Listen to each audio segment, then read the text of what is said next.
عزیز طلبہ، کل اس بات پر بات ہوئی تھی، اس موضوع پر، اس حوالے سے کہ ماقبل مضمون کیا ہے؟ اللہ تبارک و تعالیٰ کا حی و قیوم ہونا، قادر و قیوم ہونا، ارض و سما کا واحد مالک ہونا، اور قدرت و طاقت کے حوالے سے اپنی کائنات کے اندر لامثیل ہونا، ایسی قوتوں اور قدرتوں کا مالک اللہ، جس کی ہر چیز کامل ہے، علم کامل ہے، حکمت کامل ہے، قدرت کامل ہے، تو جو تمام کمالات کا منبع اور مصدر ہے، اس کے ہاں کوئی ایسی چیز تو صادر ہو ہی نہیں سکتی اس سے جو خلاف اولا ہو، خلاف عدل ہو، خلاف تقوی ہو، انسان کے لیے مہلک ہو، یہ تو ناممکن ہے۔ اس سب کے باوجود اللہ تعالیٰ نے اپنے دین کے بارے میں، نظام حیات کے بارے میں، منزل من اللہ اقدار کے بارے میں، ان کو ایکسیپٹ کرنے یا رد کرنے کے بارے میں اصول یہ بتایا کہ لا اکراہ فی الدین۔ لا اکراہ فی الدین کا معنی ہے کہ دین منوانے میں، دین پیش کرنے میں، دین پیش کرنے، قبول کرنے، ماننے نہ ماننے، اس حوالے سے کوئی بھی اکراہ کسی طرح کا بھی اس کی کوئی گنجائش نہیں ہے۔ تو اکراہ کے بعض پہلوؤں پر ہم نے کل گفتگو کی تھی۔ آج اگر آگے چلتے ہیں، قد تبین الرشد من الغی، بلا شبہ نمایاں ہو چکا ہے۔ تبین نمایاں ہونا، جدا ہونا، واضح ہونا، واضح ہو چکا ہے رشد غی سے۔ ایک رشد ہوتا ہے اور ایک رشد اور ایک رشد۔ یہ یہاں پر رشد ہے، رشد، جس طرح خبر، خبر اور خبر، خبر، خبر اور خبر، ما لم تستطع علیہ خبر، خبر۔ فعل کے وزن پر جب کوئی اسم آتا ہے کسی مصدر سے تو اس کے ظاہر اور باطن دونوں پہلوؤں پر وہ حاوی ہوتا ہے۔ راشدہ کہتے ہیں منزل مراد کو پا لینا، اور رشد کہتے ہیں منزل مراد تک پہنچنے والے اسباب، عوامل اور وہاں پہنچنے کے جو نتائج و ثمرات ہیں، اور جو نہ پہنچنے کے نقصانات ہیں، یہ تمام چیزیں جو ہیں یہ رشد سے، یعنی رشد میں جمع ہے۔ رشد میں صرف ظاہری ہوتا ہے، رشد میں ظاہر اور باطن، فرد اور جماعت، حال اور مستقبل، تمام کی جو کامرانیاں، کامیابیاں، ان کے اسباب و عوامل ہیں، اور سب سے پہلے ان کے بارے میں جو گائیڈنس ہے، رہنمائی ہے، تو یہ چیزیں نمایاں کر دی گئی ہیں۔ کس سے؟ من الغیش۔ غی کا اصل معنی ہے ٹھوکر کھانا، گر پڑنا، پھر گرنے کے بعد جو ہوا یا گڑھا ہوتا ہے، کھڈ یا کھائی ہوتی ہے، اس پر بھی غی کا اطلاق ہوتا ہے۔ تو فرمایا کہ جو کھڈ اور کھائیاں ہیں انسان کے لیے اس کے ارتقائی سفر میں، اور جو اس کو منزل مراد تک پہنچانے والے اسباب و عوامل ہیں، ان تمام چیزوں کو روز روشن کی طرح عیاں کر دیا گیا ہے۔ گویا کہ ان تمام چیزوں کا سورج جو ہے وہ روشن ہو چکا ہے۔ تو اب جب سورج نصف النہار پر آ جائے تو پھر کسی کو منوانا کہ وہ سورج مانے، تو یہ کب ہوگا؟ جب وہ ہٹ دھرم ہے، اس نے آنکھیں بند کر لی ہیں۔ کیونکہ اگر نابینا بھی ہو اور وہ نہ ماننا چاہے سورج کو، تو آپ اسے منوا سکتے ہیں۔ کس طرح؟ اس کو دھوپ میں لا کر بٹھا دیں،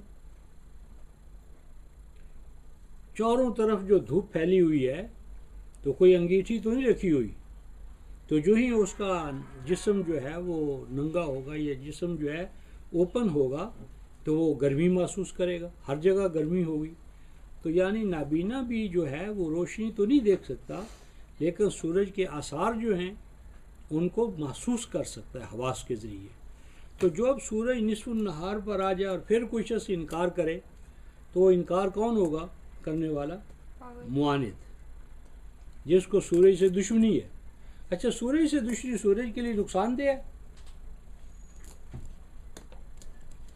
ایک آدمی کہتا ہے میں سورج کو نہیں مانتا، پانی کو نہیں مانتا،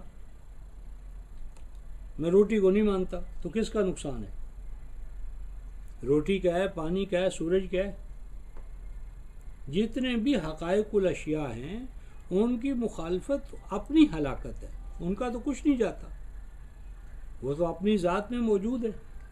تو اسی طرح فرمایا یہ جو غی ہے، ہلاکت والی چیزیں اور منزل مراد تک پہنچانے والے اسباب و عوامل اور گائیڈنس، ان تمام کو نمایاں کر دیا گیا۔ نمایاں کرنا اللہ کا کام ہے، رسول اور کتاب کے ذریعے ہوتا ہے، اور پھر ماننا یا نہ ماننا انسان کے اوپر ہے۔ پہلے ہی جو وعدہ فرمایا تھا فَإِمَّا يَأْتِيَنَّكُم مِّنِّي ہُدًى 2:38 میں، فَمَن تَبِعَ ہُدَايَ فَلَا خَوْفٌ عَلَيْهِمْ وَلَا هُمْ يَحْزَنُونَ۔ تو ان کے لیے نہ خوف ہے، خوف مستقبل کے حوالے سے ہوتا ہے، اور حزن جو ہے وہ ماضی میں جو نامرادیاں ہوئی ہیں۔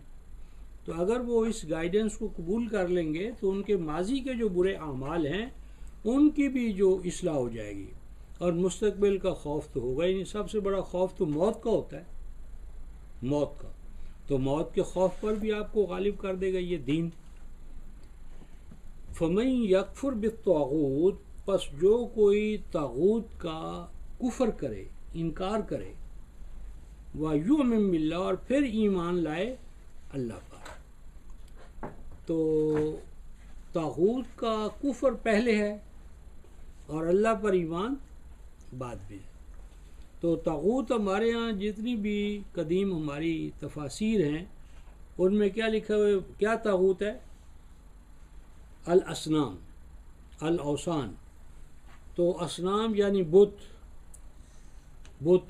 یہ اچھا بت تو اب ہمارے پاس ہیں نہیں، نہ مٹی کے، نہ سونے کے، نہ چاندی کے، تو ان کی ہم پرستش کریں، لہٰذا ہم کیا کہتے ہیں کہ ہم تو بھائی طاغوت سے بچے ہوئے،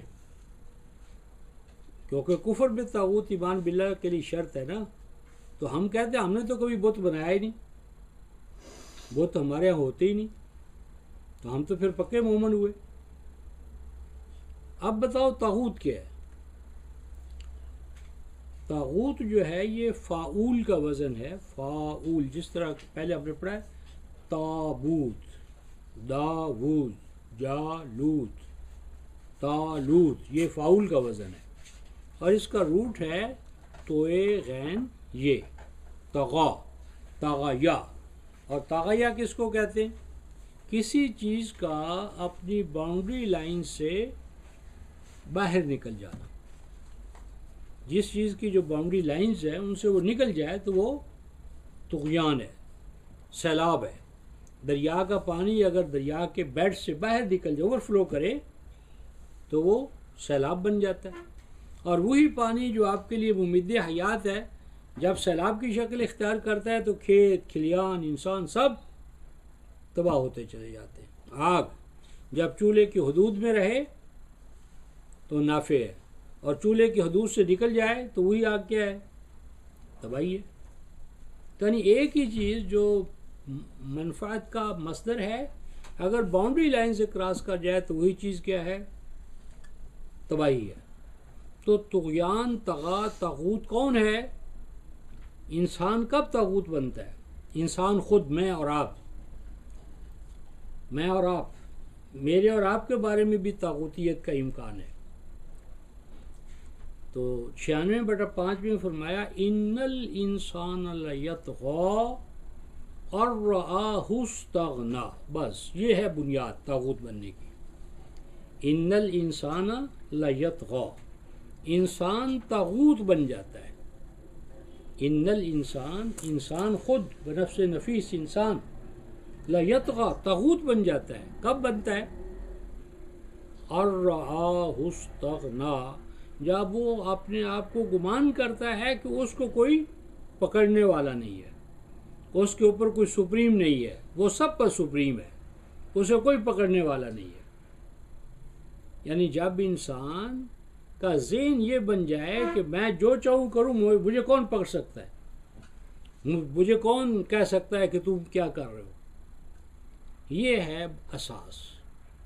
ان الانسان لیطغی، بلا شبہ انسان طاغوت بن جاتا ہے. اور رآہ استغنا، جب وہ گمان کرنے لگتا ہے اپنے بارے میں کہ میں سب سے غنی ہوں، بے نیاز ہوں، مجھے کسی کی ضرورت نہیں ہے اور سب کو میری ضرورت ہے. کر کے دیکھ لیں آپ کا وائس چانسلر ہو، آپ کا گورنر ہو، آپ کا صدر ہو، جب تک اسے یہ احساس ہے کہ میرے اوپر کوئی واچنگ آئی ہے، میرے اوپر کوئی ہے جس کے سامنے میں جواب دہ ہوں، تو وہ حدود میں رہے گا. لیکن جب اسے یہ یقین دلا دیا جائے کہ تجھے کوئی نہیں پکڑ سکتا، تو آل ان آل ہے، تو پھر نہ کوئی قاعدہ ہے نہ قانون ہے، وہ انسان طاغوت ہے. ان الانسان لیطغی اور رآہ استغنا. اور 20:88 میں ارشاد فرمایا کہ اے انسانوں، تم اللہ کے رزق کو کھاؤ، کام میں لاؤ، ولا تطغوا فیہ، لیکن اس تمام جو رزق الہی ہے اس کو کھا کر طاغوت نہ بنو. کیا معنی یہ ہے کہ اس رزق الہی کو غلط مقاصد کے لیے انسان استعمال نہ کرو. یعنی پاؤں تمہیں عطا ہوئے ہیں، ہاتھ عطا ہوئے ہیں، قوتیں عطا ہوئی ہیں، جو وسائل ہم نے تمہیں دیے ہیں، ان کا وہی استعمال کرو جو اللہ تبارک و تعالیٰ نے ان کے لیے رکھا ہے. تو اگر اس استعمال سے تم گڑبڑ ادھر ادھر نکلو گے تو پھر کیا ہوگا؟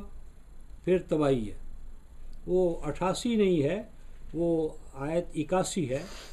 کلوا من طیبات ما رزقناکم، جو رزق جاری، نعمائے جاریہ ہم نے تمہیں عطا کیے، دل، دماغ، صلاحیتیں، وسائل، خارجی کائنات، سازگار، ولا تطغوا فیہ، اور ان نعمتوں میں، وسائل میں، صلاحیتوں میں سرکشی نہ اختیار کرو، حدود شکن نہ بنو. پھر کیا ہوگا؟ فَيَحِلَّ عَلَيْكُمْ غَضَبِي وَمَنْ يَحْلِلْ عَلَيْهِ غَضَبِي فَقَدْ هَوَىٰ. اور جو کوئی پھر ان میں حدود شکن ہوگا تو آخر کار کیا ہوگا؟ وہ مغضوب ہو جائے گا. مغضوب کیا ہوتا ہے؟ وَمَنْ يَحْلِلْ عَلَيْهِ غَضَبِي فَقَدْ هَوَىٰ، جس کے اوپر اللہ کا غضب آ گیا وہ ہلاک ہو گیا. ہلاک شدہ قوموں کا راز کیا تھا ہلاکت کا؟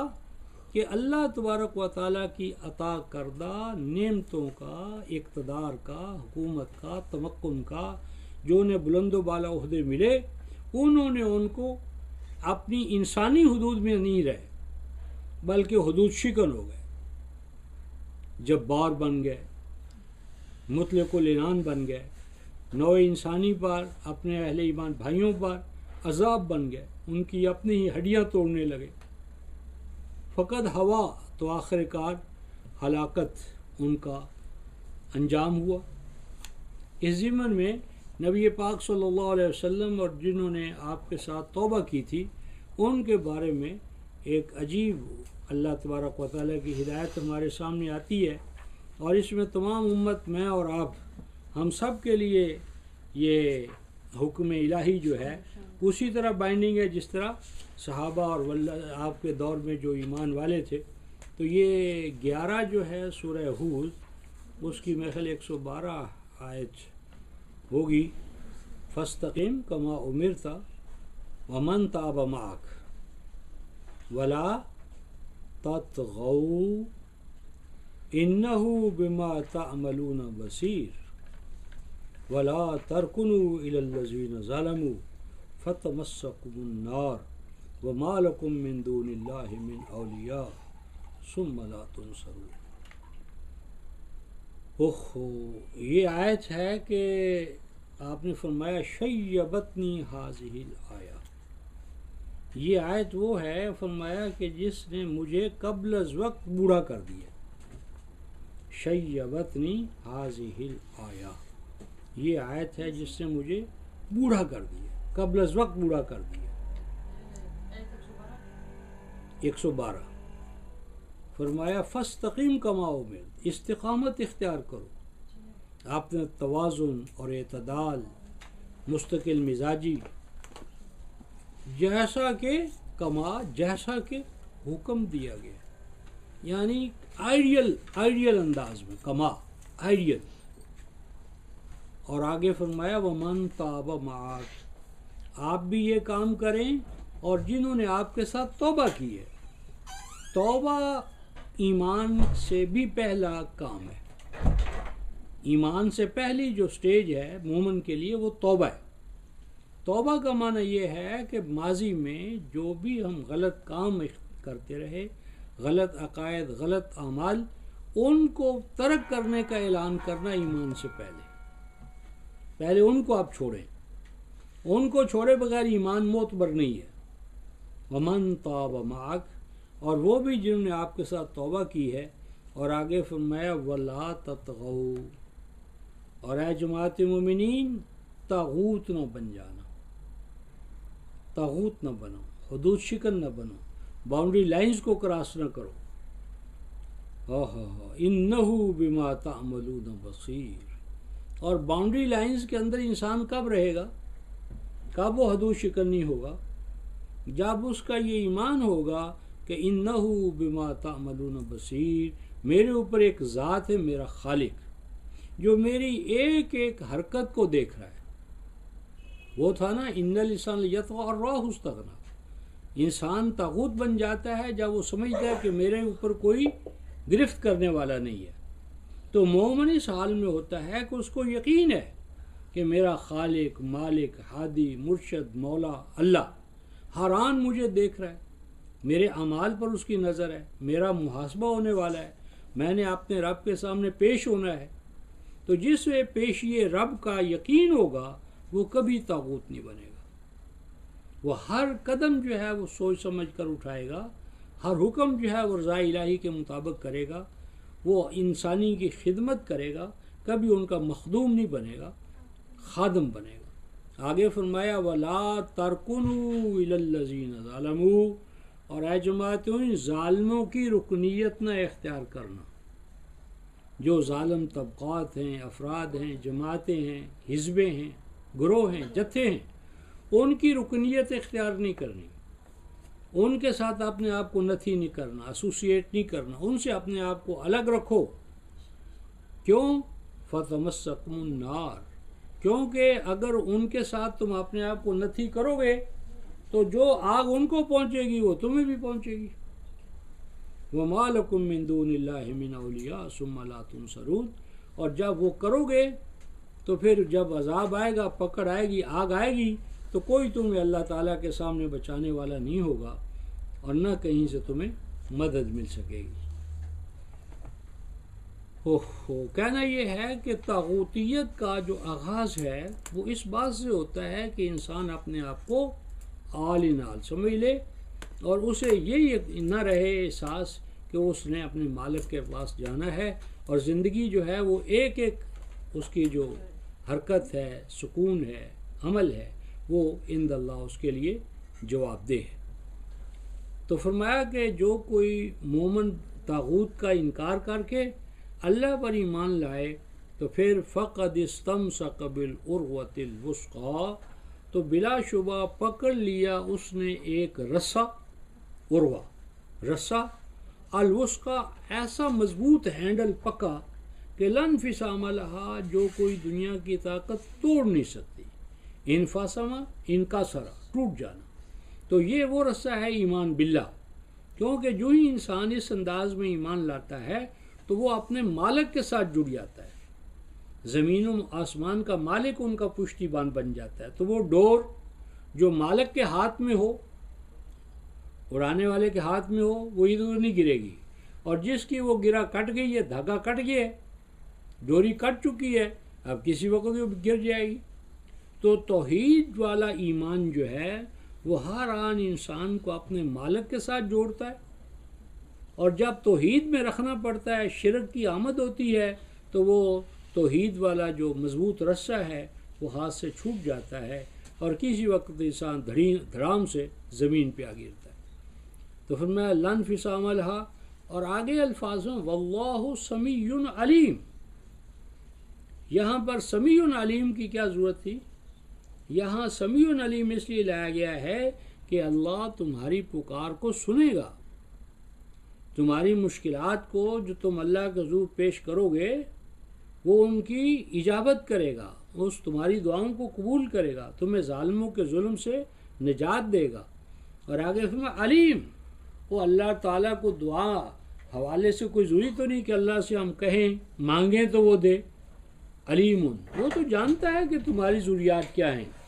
وہ ایسا بھی ہے کہ بہت سی چیزیں تو بلا مزد و معاوضہ اور بغیر تمہاری دعا کے اس نے تمہیں دی ہیں، یعنی ہمیں جو آنکھیں عطا کی ہیں، دل دیا ہے، دماغ دیا ہے، وجود عطا کیا ہے، اس کی جو صلاحیتیں ہمیں عطا کی ہیں، تو کیا ہم نے ان کے لیے دعا کی تھی؟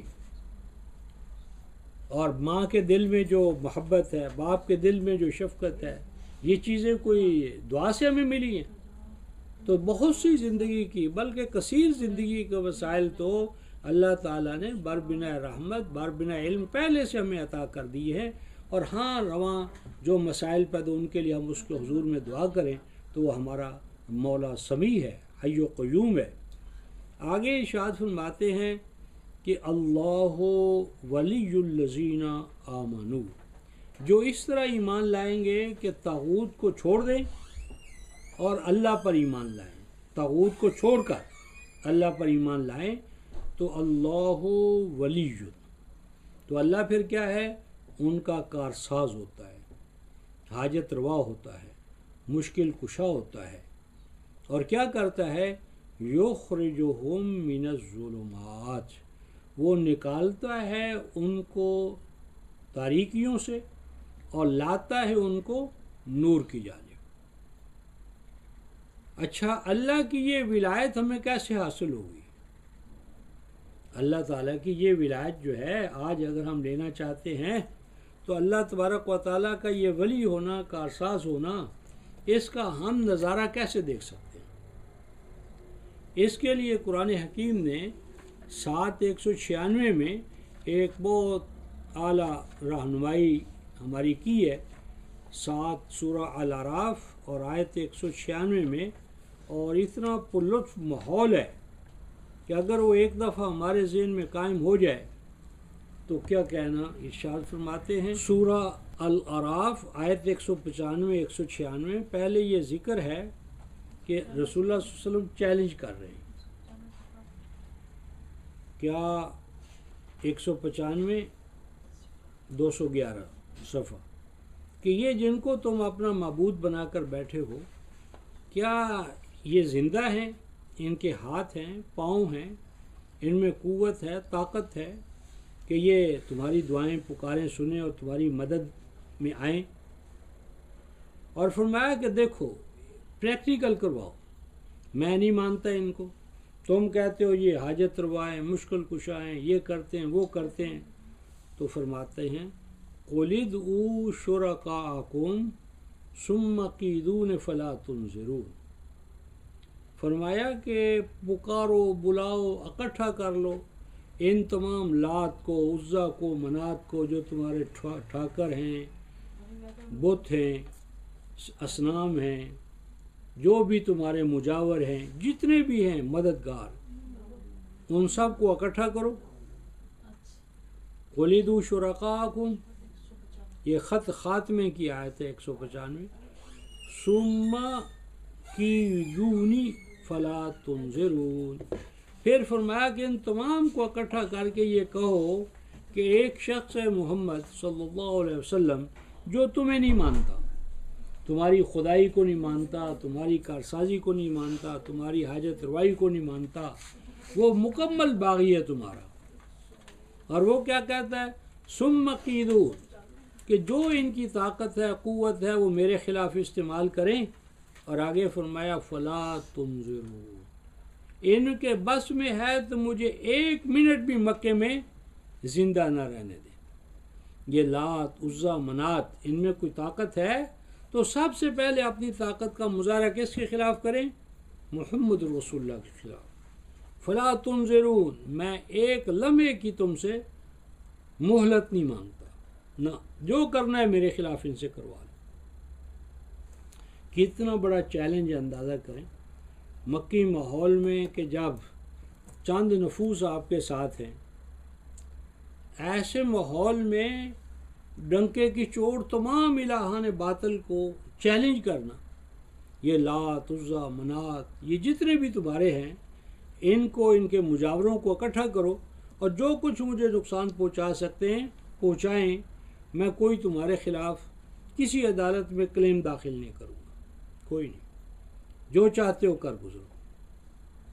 بہت بڑا دل گردہ چاہیے، آسان کام نہیں ہے پورے مکے کو، عرب کو چیلنج کر دینا کہ جو کرنا چاہتے ہو کر گزرو۔ تبھی ہو سکتا ہے کہ پیچھے سہارا جو ہے کوئی مضبوط سہارا ہو۔ آیت 196 میں وہ مضبوط سہارا آ رہا ہے، ان ولی اللہ۔ فرمایا کہ میں نے ایسے ہی مستی میں یہ نعرہ نہیں لگا دیا، چیلنج نہیں کر دیا، میرا بھی ایک پشتی بان ہے، ان ولی اللہ، بلا شبہ میرا ایک پشتی بان ہے، محافظ ہے، نگہبان ہے، ولی ہے، کارساز ہے، حاجت روا ہے، مشکل کشا ہے۔ کون؟ اللہ۔ میں اللہ کے سہارے پر اتنا بڑا چیلنج کروں۔ دیکھو اللہ کی کتنی شانیں ہیں، کون فیکون کا مالک ہے، حی ہے، قیوم ہے، ہاں جی، مالک و مختار ہے، کوئی اس کے مد مقابل نہیں ہے، واحد ہے، وہ صمد ہے، لم یلد ولم یولد ہے۔ کتنی شانیں اللہ تبارک و تعالیٰ کی، اور ایک شان سے دوسری شان بڑھ کر ہے۔ لیکن ولایت میں رسول کے اللہ کی کون سی شان جو ہے سب سے بڑھ کر ولی ہے؟ وہ شان یہ ہے، اللہ، کون سا اللہ؟ نزل الکتاب، میں اس اللہ کی پناہ میں ہوں جس نے میرے اوپر کتاب نازل کی ہے۔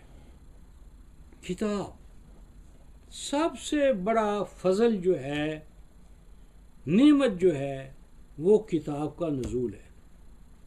یعنی آپ کے پاس سارا گھر نعمتوں سے بھرا پڑا ہو، لیکن آپ کو پتہ نہ ہو کہ یہ کس قانون کے تحت آپ کو یہ نعمتیں ملیں گی۔ گھر تو نعمتوں سے بھرا پڑا ہے، لیکن اس کو استعمال کا کوئی قاعدہ قانون نہیں ہے،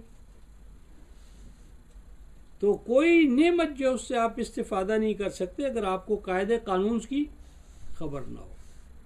نزل الکتاب، میں اس رب پر قربان، اس رب کی پناہ گاہ پہ نازا کہ جس نے الکتاب عطا کی ہے، قانون حیات عطا کی ہے، قوموں کے عروج و زوال سے مجھے باخبر کیا ہے، حق اور باطل سے پردہ اٹھایا ہے، مجھے بتا دیا ہے کہ میں کیا ہوں اور میں کہاں جا سکتا ہوں۔ اس تمام گویا کہ کتاب کے اوپر میرا بھروسہ ہے جو میرے رب نے میرے اوپر نازل کی ہے۔ سوال پیدا ہوا کہ آپ تو نبی خاتم النبیین ہیں، محبوب رب العالمین ہیں، آپ تو سب کچھ ہیں، آپ کے لیے تو اللہ اور اس کی کتاب کافی ہے، لیکن آپ کے بعد کیا بنے گا؟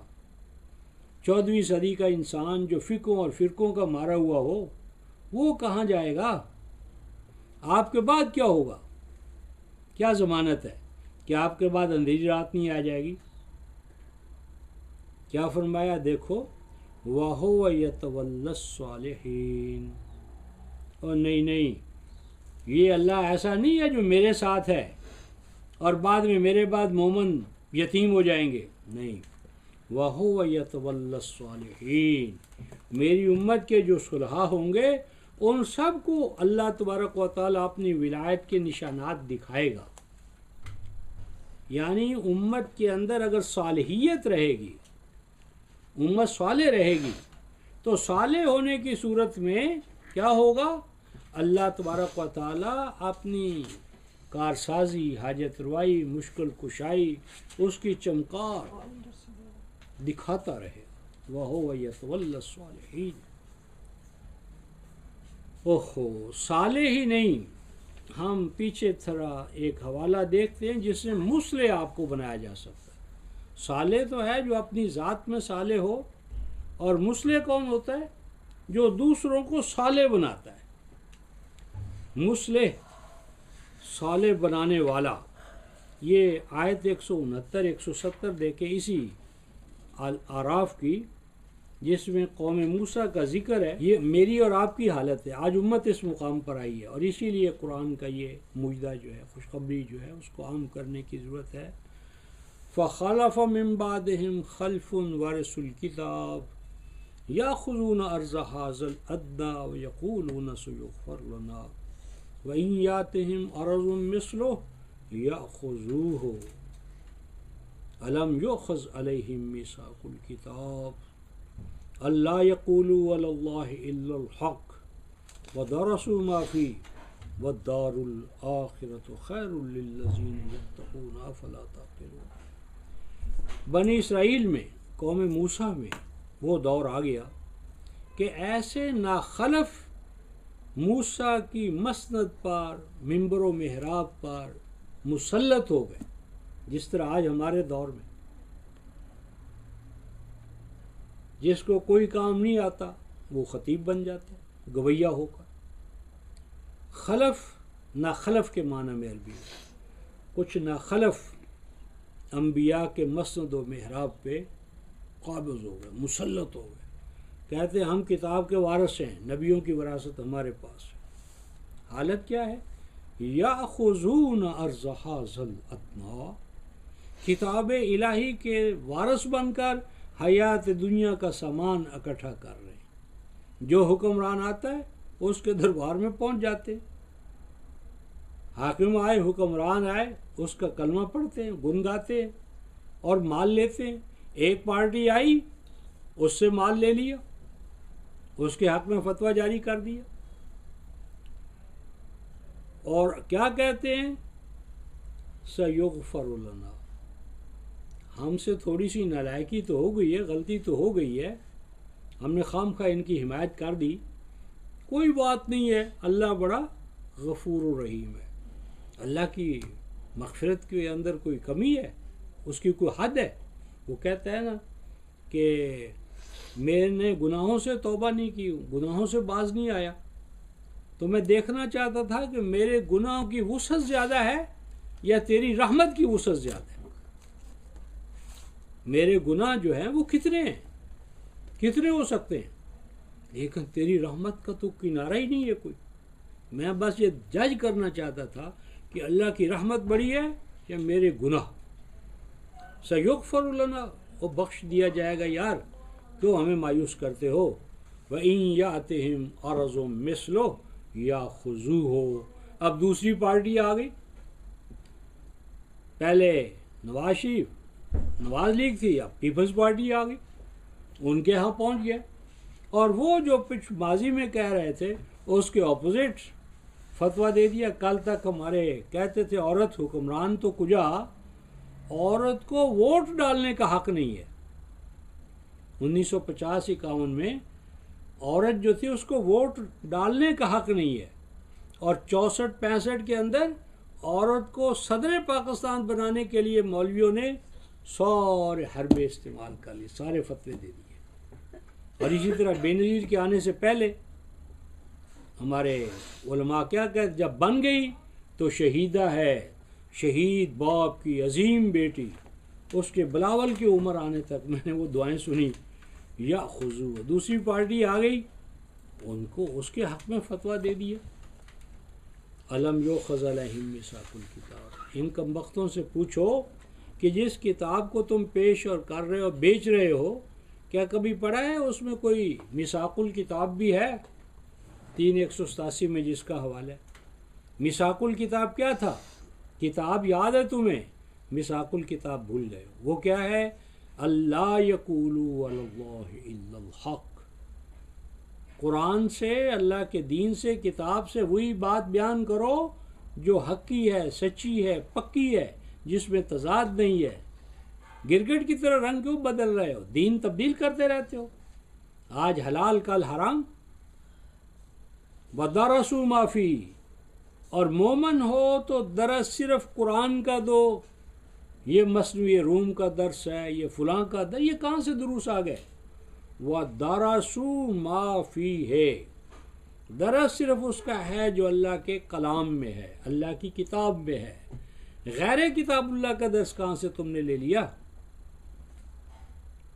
اوہو، جو فرمایا تھا کہ ان الانسان یطغی، انسان طاغوت بن جاتا ہے جب وہ سمجھتا ہے اسے کوئی پکڑ نہیں سکتا.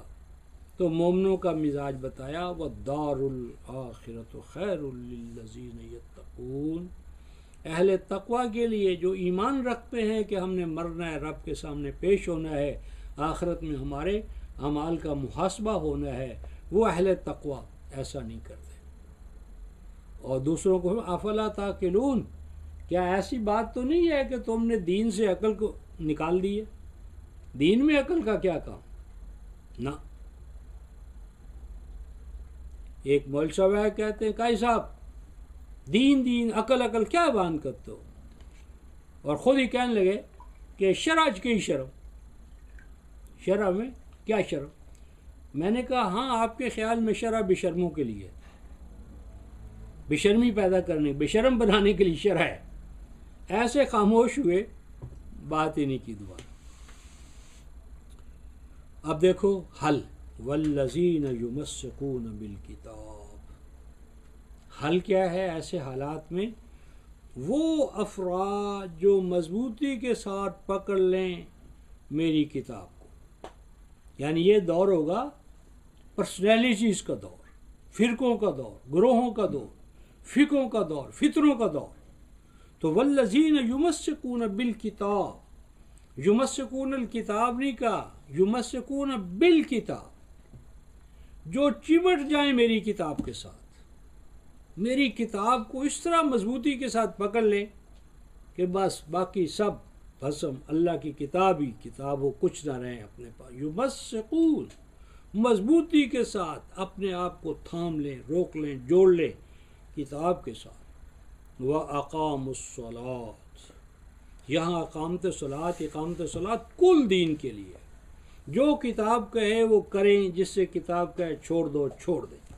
یہ اقامت صلاۃ ہے، کتاب کو قائم کریں، اوامر کو، نواہی کو، حدود کو، حقوق کو، فرائض کو، واجبات کو ادا کریں، ان پہ قائم ہو جائے.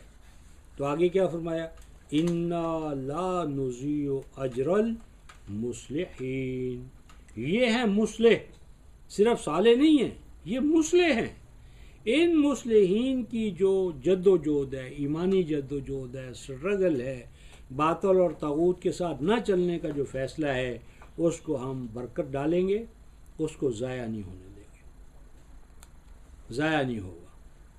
تو اصل بات جو طاغوت سے آپ نے اپنے آپ کو ڈس ایسوسیٹ کرنا ہے. طاغوت فرعون، حامان اور قارون ہے، مذہبی پیشوائیت ہے، فرقے ہیں، گروہ بندیاں ہیں، اور مسجد وہ جو زرار پہ مبنی ہو. تو ان تمام چیزوں کو کتاب اللہ نے طاغوت قرار دیا ہے. تو والذین، وہ ایمان والے، اللہ تبارک و تعالیٰ سرپرستی کرتا ہے اہل ایمان کی، لاتا ہے ان کو نور کی جانب اور نکالتا ہے ان کو ظلمات سے. اور ظلمات تو آپ جان چکے ہیں کہ ظلمات کیا ہیں.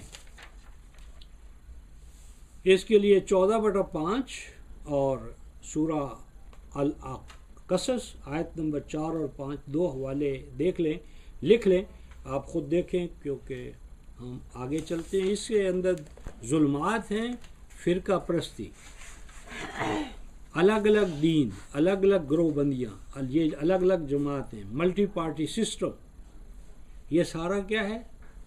ظلمات ہیں. شرک ظلمت ہے، نفاق ظلمت ہے، فرقہ پرستی ظلمت ہے، ہیں جی، یہ تمام چیزیں ظلمات ہیں. ان سے آپ نے نکلنا ہے، اور نور سے مراد نور توحید، نور ایمان، نور اعمال، نور قرآن، ان انوار سے اپنے آپ کو آراستہ کرنا ہے. تو اللہ تعالیٰ ولی ہے، اور وہ نکالتا ہے اور نکالے گا اور نکالتا رہے گا مومنوں کو تاریکیوں سے، فرقہ پرستی سے، گروہ بندی سے، دھڑے بندی سے، اختلاف و تفرقے سے، اور لائے گا ان کو توحید کی جانب، ایمان کامل کی جانب، اعمال صالحہ کا نور. والذین کفروا، اور جو لوگ کتاب اللہ کی حاکمیت کا انکار کریں گے،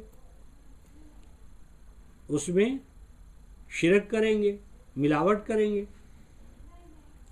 اولیاؤہم الطاغوت، تو ان کے جو ولی ہوں گے، سرپرست ہوں گے، کارساز ہوں گے، یہ آیت جہاں سے ہم چلے تھے 256 سورہ البقرہ صفحہ 52، تو وہ جو یہاں اولیاء الکفر کن کو کہا ہے؟ علماء کو، علماء سو کو، جو فرقے بناتے ہیں، گروہ بندیاں کرتے ہیں، کتاب اللہ کی جگہ پر انسانوں کی کتابوں کو حاکم قرار دیتے ہیں، توحید کی جگہ پر شرک کا پرچار کرتے ہیں، اسوہ رسول کی جگہ پر روایات کا جھنڈا بلند کرتے ہیں.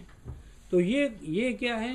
یہ کیا کرتے ہیں؟ یخرجونہم، یہ ان کو نور سے ظلمت کی طرف لے جاتے ہیں، نور قرآن کی بجائے ظلمت روایات، توحید کی بجائے فرقہ پرستی، کلمہ ایک کرنے کی بجائے الگ الگ کلمے، الگ الگ پارٹیاں، الگ الگ جماعتیں، الگ الگ جھنڈے، الگ الگ مراکز.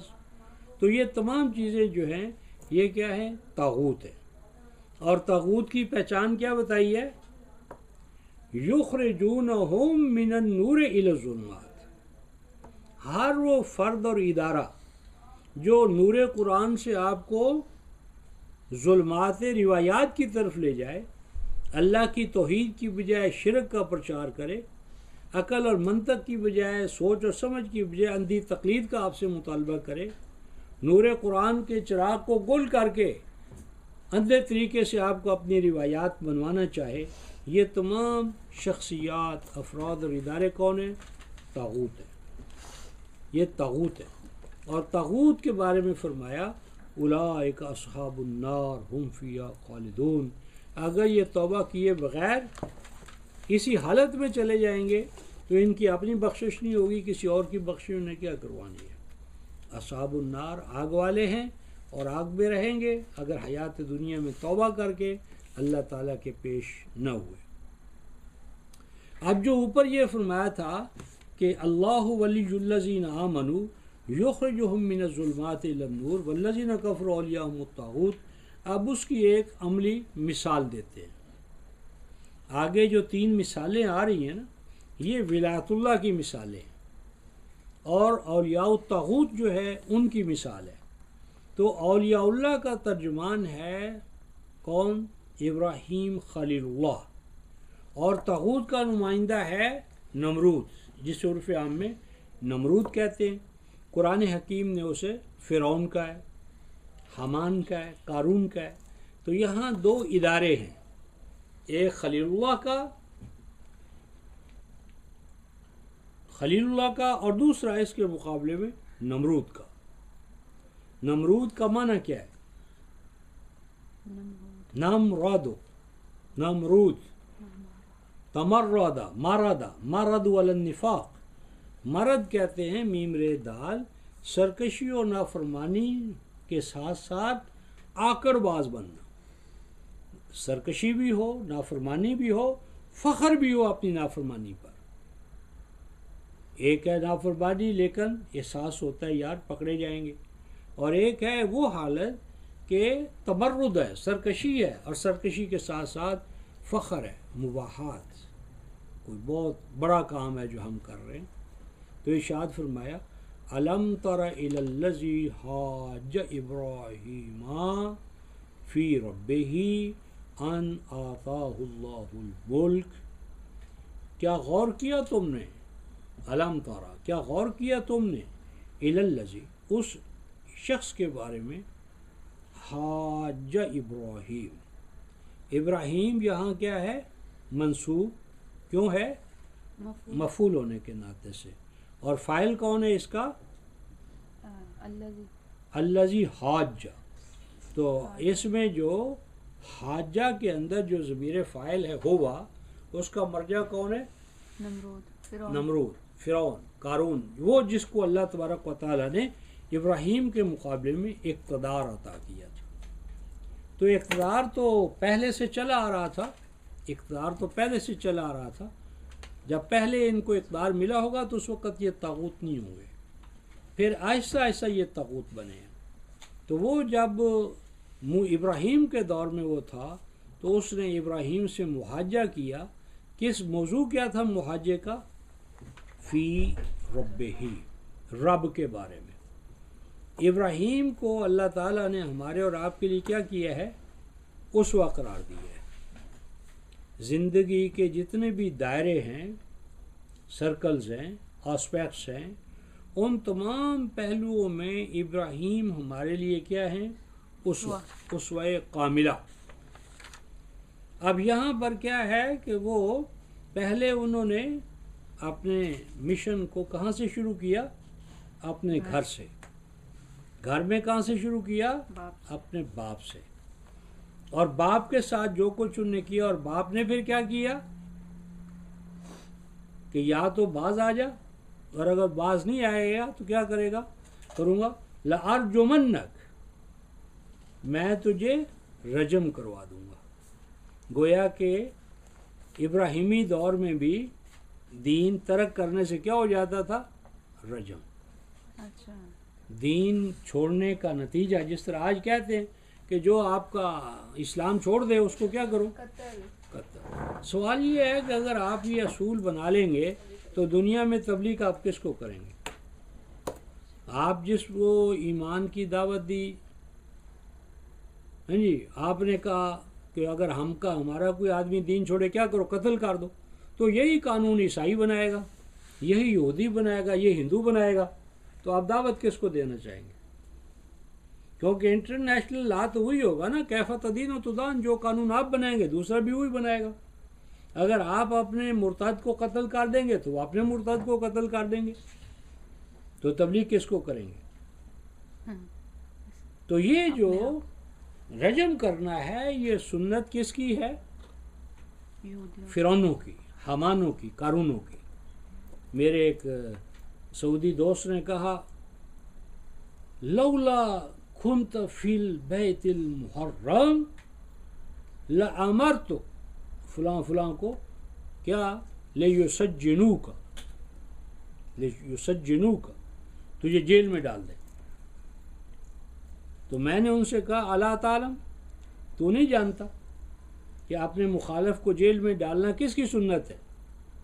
یہ سنت فرعون الذی قال لموسیٰ، سنت نمرود۔ تو یہ سنت فرعون نہیں ہے، یہ فرعون ہے، قانون ہے، حامان ہے، نمرود ہے۔ اختلاف رائے کو برداشت نہ کرنا اور کیا کرنا؟ رجم کرا دے دو۔ یعنی باپ کہہ رہے، اندازہ کرو، لَأَرْجُمَنَّكَ وَاهْجُرْنِي مَلِيًّا، میری شفقت کا تقاضا ہے کہ تو گھر چھوڑ کر چلا جا، میں برداشت نہیں کر سکتا۔ دین اتنا نازک حساسیت ہے کہ باپ بیٹے کو کہہ رہا ہے نکل جا میرے گھر سے، لَأَرْجُمَنَّكَ، رجم کروا دوں گا، وَاهْجُرْنِي مَلِيًّا، بس اتنا کافی ہے کہ میری آنکھوں کے سامنے نہ آنا۔ اللہ اکبر۔ تو کیا کہا؟ سلام علیک سأستغفرک لک ربی ان ربی حفیظ انہ بی حفیظ۔ ٹھیک ہے، تو نہیں برداشت کرتا تو میں تو دین نہیں چھوڑوں گا، گھر چھوڑ دیا۔ تو ابراہیم نمونہ بنے ہمارے لیے کہ اگر حق کے لیے ماں باپ کو، ماحول کو، معاشرے کو، آخر کار سارا کچھ جو کچھ اس کو چھوڑنا پڑتا ہے، مہاجر الی ربی سیہدین، یہ اسوہ چھوڑا کہ حق برتر ہے، اور حق کے مقابلے میں ماں باپ، آل اولاد، ماحول، معاشرہ، جدی پشتی مکانات، ورثہ سب چھوڑا جا سکتا ہے، اور حق کو نہیں چھوڑا جا سکتا۔ پھر اللہ نے کیا انعام دیا؟ فَلَمَّا اعْتَزَلَهُمْ وَمَا يَعْبُدُونَ مِن دُونِ اللَّهِ وَهَبْنَا لَهُ إِسْحَاقَ، پھر وَمِن وَرَاءِ إِسْحَاقَ يَعْقُوبَ كُلًّا جَعَلْنَا نَبِيًّا، کافروں کو چھوڑا تھا اور اللہ نے کیا دیا؟ کیسا بیٹا؟ کُلًّا جَعَلْنَا نَبِيًّا، نبی بنایا۔ نبوت اس خاندان، اس کے بیٹوں میں رکھ دی، خاندان میں رکھ دی، اور آگے کیا فرمایا؟ وَجَعَلْنَا لَهُمْ لِسَانًا عَلِيًّا، اور دنیا کے اندر ان کے لیے صدق کی زبان جاری کروا دی۔ اب جو بھی موسوی ہو، یہودی ہو، نصرانی ہو، مسلمان ہو، جب ابراہیم کا ذکر آئے گا تو کیا کرے گا؟ سلام علی ابراہیم، سلام علی موسیٰ و ہارون، انا کذالک نجزی المحسنین. بھئی اگر یہ ابراہیم کام نہ کرتے تو کیا ہوتا؟ باپ دادا کا یا ملک کا کیا ہوتا؟ کسی کو خبر بھی نہ ہوتی. لیکن اللہ کی رضا کے لیے یہ سب کچھ قربان کیا تو ذکر عالمین میں پھیل گیا. رفعنا لک ذکرک، بلند و بالا ذکر ہو رہا ہے، ہر روز ہو رہا ہے، ہوتا چلا جائے گا. تو یہ فرمایا کہ حاج ابراہیم فی ربہ، محاجہ کیا، حجت بازی کی، دلیل بازی کی ابراہیم کے ساتھ اپنے رب کے بارے میں. کیوں یہ خناس دماغ میں کیوں آیا؟ ان آتاہ اللہ الملک، کہ اللہ تعالیٰ نے اسے کسی علاقے کا مالک بنا دیا تھا. اذ قال ابراہیم، اس نے پوچھا ابراہیم تیرا رب کون ہے؟ فرمایا رب الذی یحیی و یمیت، میرا رب وہ ہے جو مارتا بھی ہے اور زندگی بھی دیتا ہے، موت و حیات کا مالک ہے، عدم محض سے وجود عطا کرتا ہے. اس نے کہا یہ کون سی بات ہے؟ میں قادر و قیوم ہوں، میرے اندر کوئی کم طاقت ہے؟ میں بھی طاقت میں تیرے رب سے کوئی کم ہوں؟ اگر تیرا رب جو ہی وہ امید کرتا ہے تو میں بھی کر سکتا ہوں. کیا؟ قال انا احیی و امیت، یہ موت و حیات تو میرے اختیار میں بھی ہے ابراہیم. تو کیا کیا اس نے؟ کہتے ہیں کہ جو ایک جس پر فتویٰ تھا سزائے موت کا، اس کو کہا چھوڑو اس کو سزائے موت نہیں ہوگی، اور جس کو سزائے موت نہیں ہونا تھی اس کو کہا لاؤ اس کو تختہ دار پر لٹکا دو. تو ثابت کر دیا کیا؟ آنا ہوئی وہ امید، موت و حیات تو میرے ہاتھ میں بھی ہے، تو مجھے اللہ مان لو، میری طاقت کیا کام ہے؟ ابراہیم نے کہا اچھا. قال ابراہیم، اس پر ابراہیم نے، اب ابراہیم الجھے نہیں، حالانکہ اس کی بات غلط تھی. وہی وہ امید وہ مفہوم نہیں تھا جو اس نے کہا. آپ اللہ تعالیٰ تو حقیقتاً موت اور حقیقتاً حیات دیتے ہیں، اس کا وہ موت و حیات کا مسئلہ نہیں تھا، وہ غلط کہہ رہا تھا.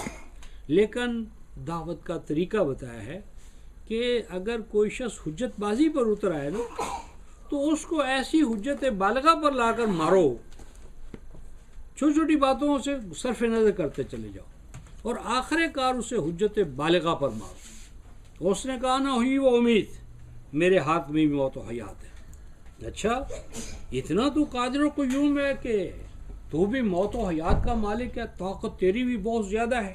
ہاں اس میں کیا شک ہے؟ فرمایا اچھا بھائی آگے بڑھو. قال ابراہیم، ابراہیم نے کہا فإن اللہ یاتی بالشمس من المشرق فأت بها من المغرب، کہ میاں میں تو اس کو اللہ مانتا ہوں، میرا اللہ تو وہ ہے جو سورج کو مشرق سے مغرب کی طرف لے جاتا ہے. میرا اللہ تو وہ ہے جو سورج کو مشرق سے مغرب کی طرف لے جاتا ہے. اگر تیرے اندر بھی طاقت ہے اللہ والی، تو بھی قادر و قیوم ہے، تو ایسا کر کہ آج کل جب سورج نکلے تو مشرق سے نہ نکلے مغرب سے نکلے. تو بھی اللہ کی طرح قادر و قیوم ہے نا، موت و حیات تیرے ہاتھ میں ہے، قدرت و طاقت تیرے ہاتھ میں ہے. تو لو بھائی کل سے اعلان کرو کہ ہم قادر و قیوم ہیں، اور سورج جو آج تک مشرق سے طلوع ہوتا رہا ہے آج دنیا دیکھے گی کہ میری طاقت کی وجہ سے وہ سورج میں اس کو آرڈر دیتا ہوں وہ مغرب سے طلوع ہوگا اور مشرق کی طرف جائے گا.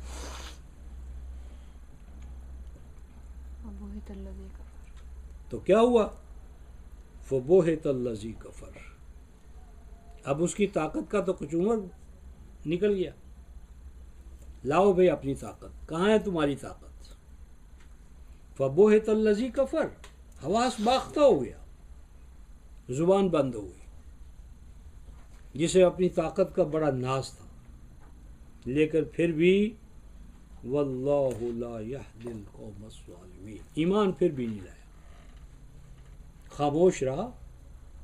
ایمان کیوں نہیں لایا؟ ایمان کے راستے میں سب سے بڑی رکاوٹ کیا تھی؟ اقتدار، انا، اقتدار. اور یہ جو فرمایا واللہ لا یہدی القوم الظالمین، اللہ ظالم قوم کو ہدایت نہیں دیتا، تو کیا کافر قوم مکہ والے مسلمان نہیں ہو گئے تھے؟ کیوں بھائی؟ مکہ والے کافر مشرک ہدایت یافتہ نہیں ہو گئے؟ وہ ظالم نہیں ہوں گے،